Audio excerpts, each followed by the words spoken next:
Today is the unveiling of my daughter's new home. Juana said to me very seriously, "Mom, come no matter what happens." Despite my concerns, I intend to wholeheartedly celebrate her new home today. However, when I arrived late, I was completely ignored by my husband, Pablo, and my mother-in-law. I expected it from my mother-in-law, but never thought Pablo would do the same. Feeling uncomfortable, I pretended to take a walk in the garden and went outside, where my granddaughter, Dorothy, found me and ran up to me with a smile. "Grandma, listen." Dorothy hesitated as if she wanted to say something, but when I nodded, she gathered her courage and began to speak. It was shocking news. The reason why Pablo and my mother-in-law were ignoring me became clear, and I left the scene in silence. Afterwards, I received repeated angry calls from Pablo. Normally calm, Pablo was shouting angrily. When Pablo demanded, "What are you thinking?" I responded, "Let's end what has been going on for 30 years. My carefully planned story of revenge is about to begin. My name is Brenda Morris. I am 51 years old and have worked in the same place for 30 years after graduating from a junior college. There was a time when I dreamed of becoming a housewife, but it never came true. 30 years ago, when I was 20, a marriage proposal came from a customer at the steak bar my family ran. I knew his family very well. They were like a typical upper-class family and stood out in our local countryside. I started working in local shops since middle school and have always looked up to them. The wife was tall and beautiful like a model, and the husband was talented and worked in a large company. Their son, inheriting good traits and well-bred, was worth seeing, and they chose me as his bride. I was just an ordinary office worker fresh out of junior college, and I could hardly believe such an offer at first. Later, when I was invited to their home and confirmed that the story was true, it felt like a dream. "I have always been concerned about you, Ms. Brenda, who works hard and cheerfully," said the person I respected, making me feel that my work at the store was rewarded. When we were alone, Pablo told me he wanted to build a stable home with a modest and calm woman, unlike his flashy mother. Pablo, 10 years my senior, was a supervisor at a company run by his father's brother, his uncle. I felt that he was refreshing, kind, and beyond perfect. Having only experienced Dutch treat dates with men my age, I was captivated by Pablo's sophisticated escorting. "Ms. Brenda, please join our family without any worries." Encouraged by his mother's words, I married with the expectation of joining their charming family. However, that dream was abruptly shattered. 3 months into our marriage, after the marriage registration was submitted, it happened. His mother said, "We have decided to welcome my mother into our home because she needs care. Brenda, I heard you have a caregiver qualification." "What I have is a caregiving administration qualification." "What?" It wasn't clear how it came about, but it seemed that my mother-in-law misunderstood that I had a direct caregiver qualification. I intuitively felt that they were expecting me to be a caregiving staff. I thought it was strange. For someone ordinary like me, without any special talents, the role expected was too significant. The face of my mother-in-law, who used to be kind, now looked tense. Perhaps this might have been a reason to drive me out of the house. An uncomfortable silence spread between me and my mother-in-law. It was Pablo who broke the tension. "Mom, I didn't marry Brenda for that reason. The issue with Grandma is our problem. What would we do if Brenda were to leave? But I may not have the qualification, but I'll cooperate wherever I can help." Pablo's defense of me truly made me happy. Inspired by his reflexive words, I resolved to try even harder as a daughter-in-law. Back at my parents' home, my grandmother was suffering from dementia. My mother was taking care of her, and I sometimes helped too, but somehow I missed the timing to talk about it. My father-in-law was the third son in his family, and if I remember correctly, his grandmother lived with the eldest son's family. I think that fact was one reason I couldn't speak up. Gaining practical knowledge might have been useful, but the necessity for it vanished quickly because not long after, my father-in-law passed away. Seeing my mother-in-law crumble into tears, saying, "How am I supposed to live without you?" was pitiable. My father-in-law was still in his 50s and facing the sudden death of a loved one. My mother-in-law cried incessantly during the wake, and there were no comforting words to be found, but Pablo was there to support and comfort her. While I was busy attending to the visitors who came to mourn, I overheard a shocking conversation among my father-in-law's relatives. My mother-in-law's once wealthy family had fled to this area from New York, burdened with a large debt. The continuous work and demands for money had shortened my father-in-law's life, according to those around him. The forceful suggestion by my mother-in-law to take in and care for her own mother seemed, perhaps, driven by a desire for the inheritance. Now that my father-in-law had passed away, I also heard that disownment from the family was seriously being considered. After receiving a disownment declaration from my father-in-law's relatives, Pablo was also fired from the company run by his uncle. Moreover, there was a heavy mortgage on this new house owned by Pablo, taken out to welcome me. It also came to light that my mother-in-law had unilaterally canceled and spent his life insurance. This house was originally supported by my father-in-law, and after his death, my mother-in-law's statement, "How am I supposed to live without you?" was literal.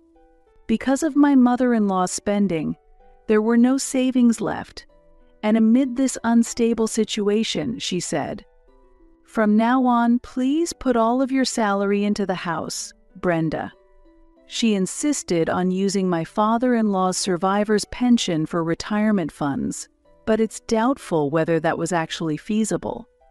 Pablo said he would look for a new job, but no specific time had been mentioned.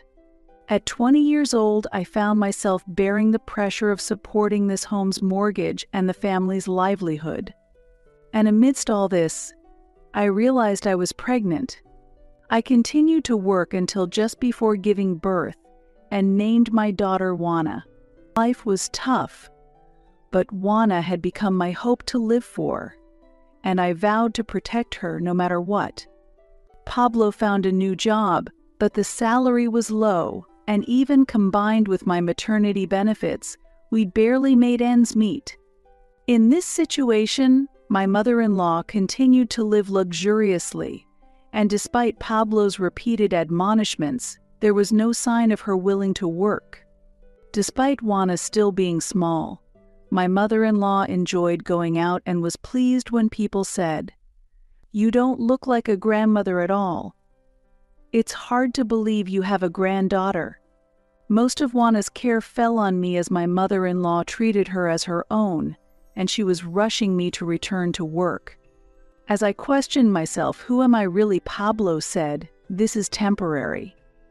Once things settle down, let's start a new life, just the three of us." His words gave me strength, and I began to dream of a life without my mother-in-law.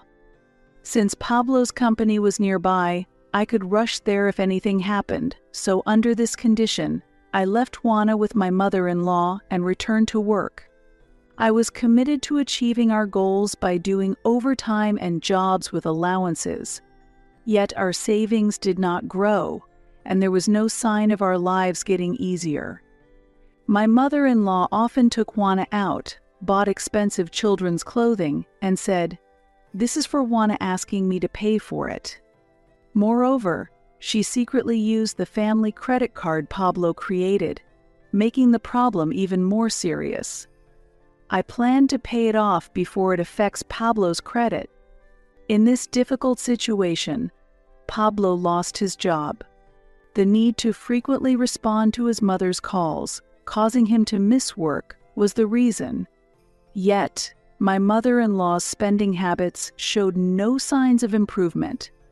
"I've told you many times, we can't afford this anymore," but she always replied, "Don't worry, money comes around." As the daughter of a former wealthy family and having married my father-in-law for his looks, she never knew financial struggles while he was alive. Even now, she was the only one free from financial hardships. Pablo, who was sensible about money, tried to make his mother accept reality, but often felt resigned. Combined with the guilt he felt towards me, I understand why Pablo wanted to leave the house. Ultimately, we decided to save up as soon as possible and move out. Pablo's salary remained low, but he enjoyed a relatively free career in sales, and Juana was growing up healthy. However, Juana was completely drawn to her grandmother, and my mother-in-law doted on her greatly, saying she resembled her. She bought expensive children's clothing, took Juana out, and then asked Pablo to cover the costs. Considering the house mortgage and Juana's future education expenses, I have been limiting our spending. As a result, Juana seems to have grown even closer to her grandmother. I often questioned if this is really the right approach. Juana had become very close to her grandmother, and I started to doubt our dream of starting a new life together as a trio. As she became a middle school student, Juana began to prioritize spending time with friends and distanced herself a bit from her grandmother. Still, her love for her grandmother hadn't changed. Over time, however, the gifts from her grandmother became less frequent. Juana matured wisely, understanding that having different things at school could make her stand out. Our conversations increased as she started talking to me about her preferred schools. The plan to move out as a family naturally dissipated, but our situation improved from before. Juana decided to attend a university in New York and start living on her own. During a moment when I felt overwhelmed by loneliness, Juana said to me, "Mom, we're here because you worked so hard. I love Dad and Grandma too. I'm happy to be part of this family." Hearing Juana acknowledge my efforts nearly brought me to tears. I believe we are a united family, maintained through our good relationships, especially for Juana's sake. Despite ongoing financial demands and wasteful spending by my mother-in-law, Pablo has always stood by my side, supporting me. Without Pablo's support, I couldn't have made it this far. My hope now was to enjoy a quiet life with Pablo now that the mortgage was paid off. 3 years after Juana started working, she announced her marriage and pregnancy, bringing joy to both of us. Then, when Juana's child was born, I finally became a grandmother. The baby was named Dorothy. Juana's husband was a local, and they married due to that connection. They planned to return to this area and build a house. Juana's family visited often now, and I finally got to spend time with my granddaughter, who looked just like Juana. I've become so fond of my adorable granddaughter, and I can now somewhat understand what my mother-in-law felt. However, I was still concerned about my mother-in-law becoming overly attached to her great-granddaughter. Recently, my mother-in-law stopped talking about money. Curious, I asked Pablo about it, and it turned out he had been secretly selling her abundant collection of branded goods and jewelry. He was giving the proceeds to her. He said, "She has so much that she won't notice, but she did notice and suspected me whenever she pointed out something missing." In the midst of these recurring issues, while Pablo scolded her, he also soothed her. "That design is too childish. I'll buy you new ones," he'd say, and she, unaware, was pleased. However, for Pablo, continuing to sell her possessions was not a sustainable option. Then, my mother-in-law began asking me for financial support again. One day, she insisted she needed money so persistently that I, exhausted, finally yelled out, "Stop it! Have you ever thought about why this is happening?" Surprised by my reaction, my mother-in-law turned sullen and went back to her room. Pablo immediately followed her. He was likely soothing her again. Regretting my outburst, I went to apologize to her and overheard a conversation between Pablo and my mother-in-law. "We need to handle this more skillfully. Leave it to me, there won't be any problems. She's the type who'll comply easily if treated gently.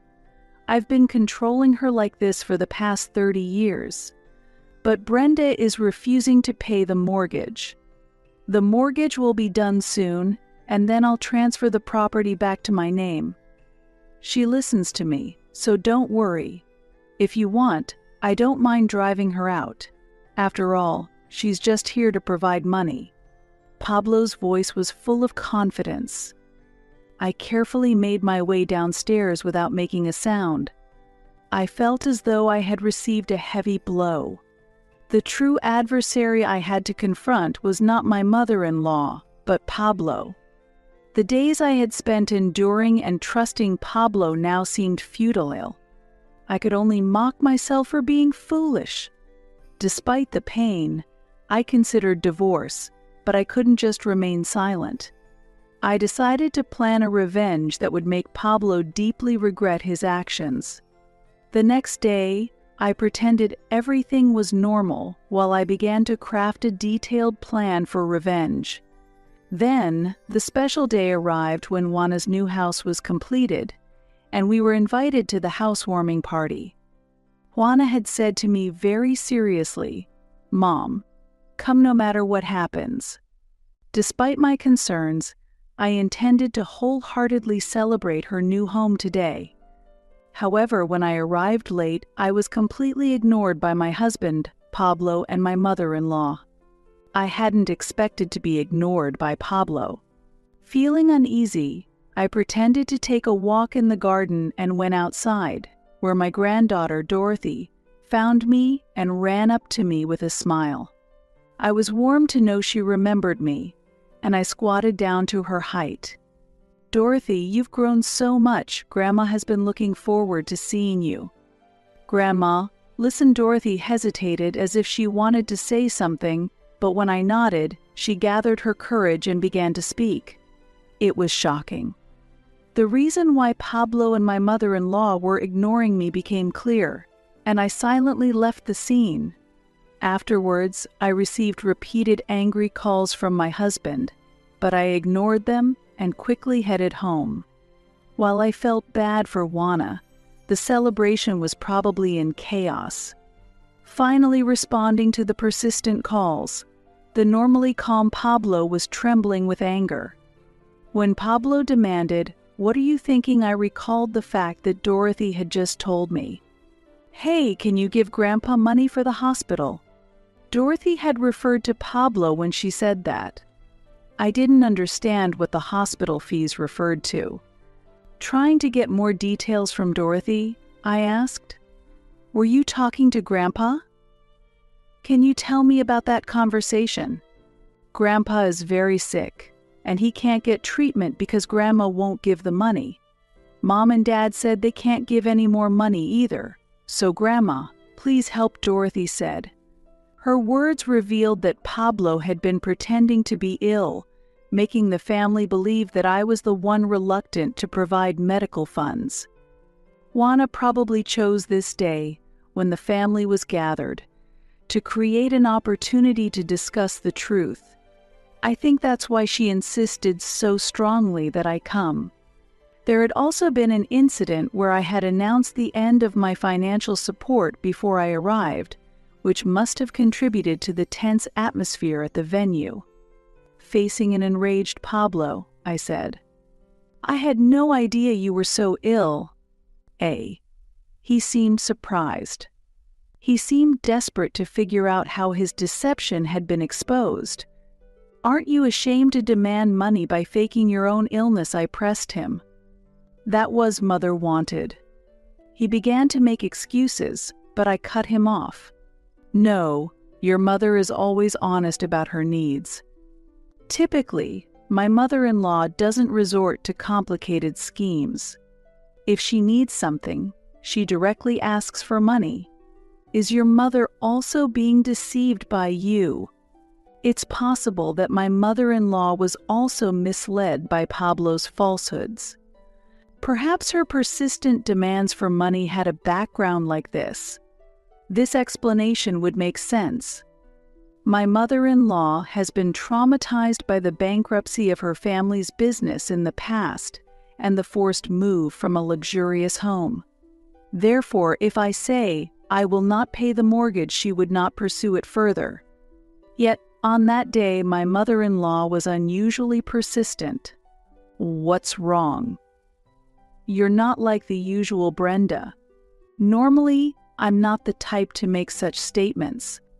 I'm a compliant wife who agrees to everything. It was clear he was trying to sway me as he attempted to steer the conversation. What is this divorce petition about? I don't understand why, Pablo said. Let's end what has been going on for 30 years, Brenda replied. Juana had handed the divorce petition Pablo had requested beforehand. After hearing this fact from Dorothy, I decided to go home immediately. I prepared to leave, packing my things, though I actually had very little to take. In reality, the main purpose was to quickly take the deed to the house.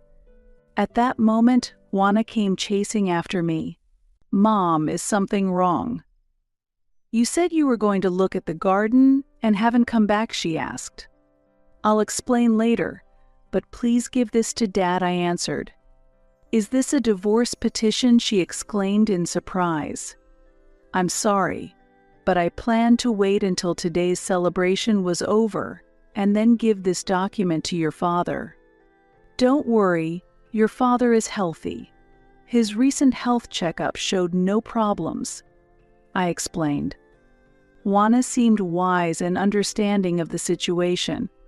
Pablo, having received the divorce petition, contacted me in a panic. "Let's talk," at least he said. "Fine, but a lawyer will also be present during the discussion. I'll contact you later with the details," I responded, ending the conversation. I had been planning my revenge beforehand, and it had begun. A week later, I suggested to Pablo that we meet in a lawyer's office, a neutral place better than our home. I knew Pablo would surely appeal to emotion. "I'm sorry. I admit I lied about borrowing money from Juana, but I don't want to hurt you anymore. I will repay all the money I borrowed from Juana, so please reconsider the divorce," he said. "Do you really think that's all there is to it?" I also found out about the loan from Juana on the day it happened. And if that was the only reason, why could you immediately give Juana a completed divorce petition? Eh? Then what's the real reason? Could it be my mother is involved? So, it was my mother. At first, I blamed your mother and felt angry. I often thought if only she wasn't here. But in reality, it was different. You were the true cause. I heard that fact, I revealed. That day, I disclosed everything I had heard outside Pablo's room. He could not argue, and it was clear that our bond as a family was dissolving. Trying to calm down, I attempted to drink some tea, but my hands were shaking so much that I couldn't drink properly. "Can you understand that divorce is unavoidable now?" I asked. "Why didn't you say so sooner?" Pablo inquired. His question was valid, as nearly a year had passed since then. I was waiting for the mortgage to be fully paid off. That way, we could proceed with the divorce more smoothly. "Now, what shall we do about the house?" I asked. "What do you mean? What shall we do? We both need a place to live," he replied. When Brenda placed the deed on the table, Pablo let out a surprised gasp. He must have been searching for it without doubt. Even though she thought it unlikely that he would resort to fraud, she didn't want the divorce delayed by any secrets. Therefore, she had quickly returned to the house that day. The majority of this house's mortgage was paid with money I earned, and it's in my name. However, legally, we both have joint rights to it.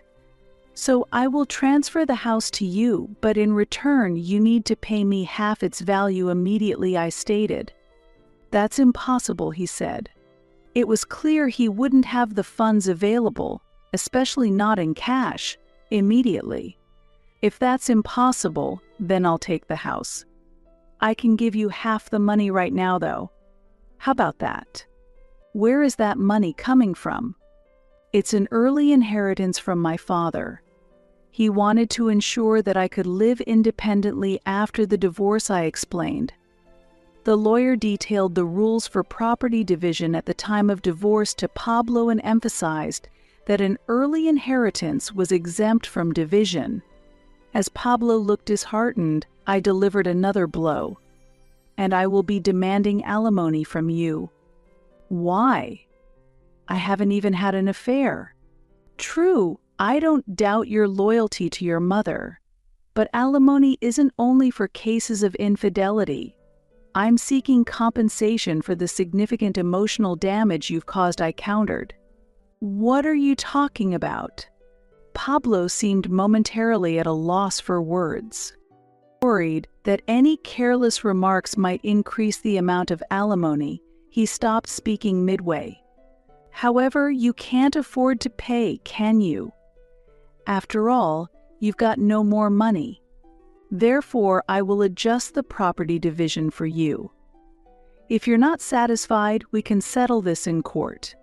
Fine, that's acceptable, Pablo reluctantly agreed. But that didn't solve everything. Additionally, I will also deduct the money you borrowed from Juana and her husband. Wait. That's between me and Juana. It has nothing to do with you. Pablo was flustered. Can you really repay it? I pressed him. And he stuttered. Well, I can't really explain it well. I later met with Juana and told her everything. I offered to repay the money Pablo had borrowed under false pretenses to Juana. This is a matter between my father and me, so I'll take the money back. But I need to keep my distance from him for a while, Juana said calmly. It was clear that Pablo had neither the intention nor the means to repay the debt. He prioritized his role as a devoted son to his beloved mother above all else. Do you understand how much Juana is suffering? If you don't return the money right now, Juana will continue to feel guilty towards her husband. Are you prepared for that? With that question, he hung his head. For this reason, I will consider the alimony and the borrowed money as null, and I will take over the house. I'll transfer the funds immediately, so why don't you buy something nice for your mother? But first, you need to find a new place to live. Were you planning to deceive me from the start? How deceitful.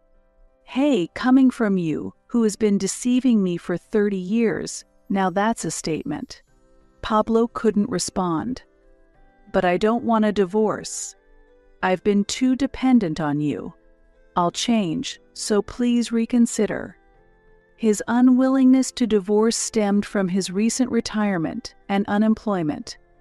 I had been eagerly awaiting the completion of the mortgage payments.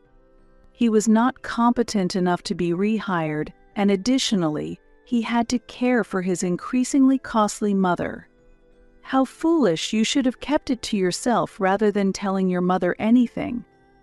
If you had, I wouldn't have had to hear unpleasant things, and you could have lived peacefully in that house. Your plan turned against yourself. Finally, Pablo accepted his fate and tearfully signed the divorce papers. I believe his tears were not of sadness, but due to facing failure for the first time. However, this was not the extent of my revenge plan. 6 months after the divorce, Pablo found the new house where I had started living and came to visit. I had no intention of returning to that house, as it held only bad memories.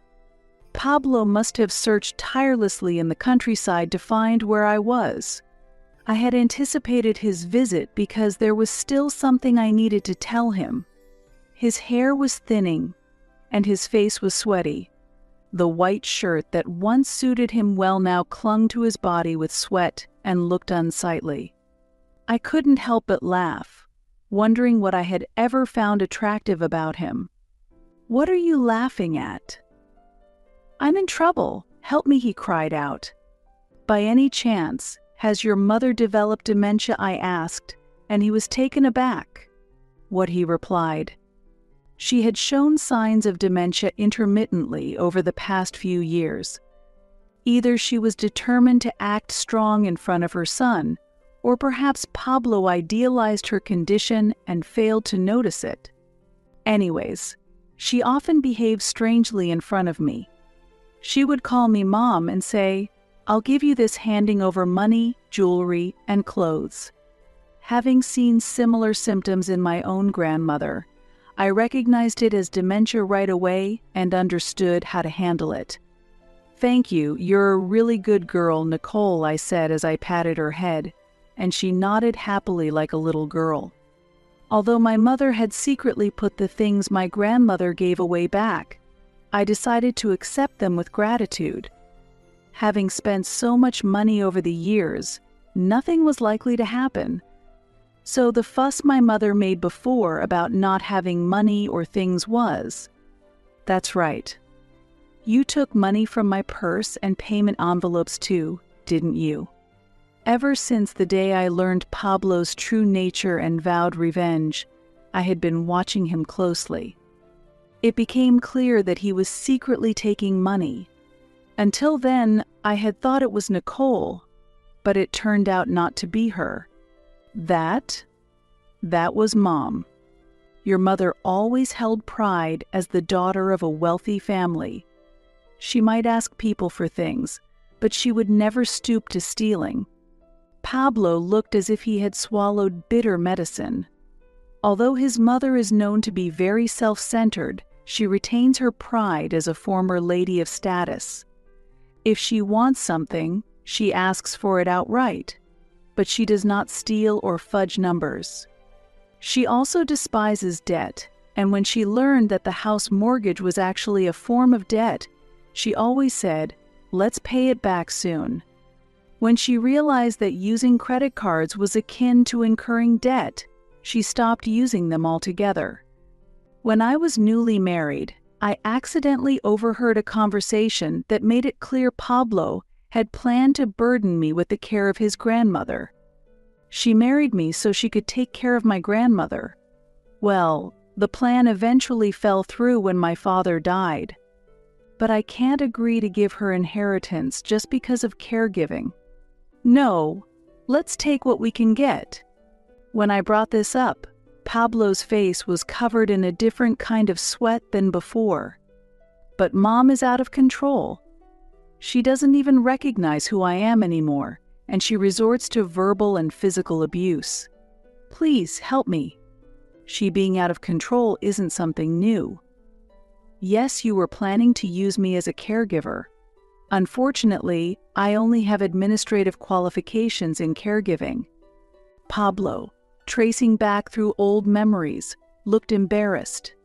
Having said everything, I told Pablo to leave. Actually, I found someone I want to date. It's only been 6 months since our divorce. Were you cheating on me? No, it was just a proposal for a relationship, but he has always supported me. He is a colleague from the same workplace who has always cared for me. He is honest, never lies, and is sincere about his work. So please don't get involved with me anymore." With that, Pablo left with drooping shoulders. For him, it was hard to accept that a woman who was supposed to love him was now interested in another man. It's unlikely he will come back here again. Pablo had bought an apartment to live in with the money from the property division I gave him and from selling expensive items that his mother had owned. He could have bought the apartment with just the property division, but the amount was reduced due to the alimony paid to me and the payments to Juana. I was surprised that my mother-in-law had allowed that transaction, but it seems that by that time her condition was already deteriorating. Her symptoms of dementia worsened day by day, becoming unmanageable, and she eventually came to me for help. To be precise, she had no one else to turn to. But in the end, she faced another blow from me, and there was no hope of getting any help. Due to her high pride, she refused to consider seeking public assistance. Her strange behaviors received complaints from neighbors, and Pablo, feeling overwhelmed, decided to sell the apartment and use the proceeds to place her in a paid nursing home. Ultimately, it seems he spent his life constantly tormented by money for his mother's sake. The once respected and noble family is now the subject of whispering gossip as they walk down the street. Unable to bear it, Pablo moved to a modest apartment in the neighboring town to live quietly. He has no job, no friends, and his ties with relatives and family have been severed. His mother, whom he once loved deeply, is now in a state where she can no longer even recognize who he is. He is destined to live a life of isolation and poverty, accompanied by many regrets. As for myself, I decided to start a relationship with the person who proposed to me. He is a colleague who has worked his way up to the management at the same company. I was surprised to hear that he had been watching over me for a long time, thinking he had missed out on marriage because he was focused on his career. We are no longer young, so we decided to start sharing time as friends without thinking about marriage. Meanwhile, I received the joyful news that Juana is pregnant with her second child. My granddaughter, Dorothy, is also happy to become a big sister. Juana and her husband offered me the option to live with them, but while I appreciated their kindness, I declined. I also received invitations from my parents to come back home, but I turned those down as well. I have rental income and no financial worries, so I plan to work solely for myself from now on and start a new chapter in my life.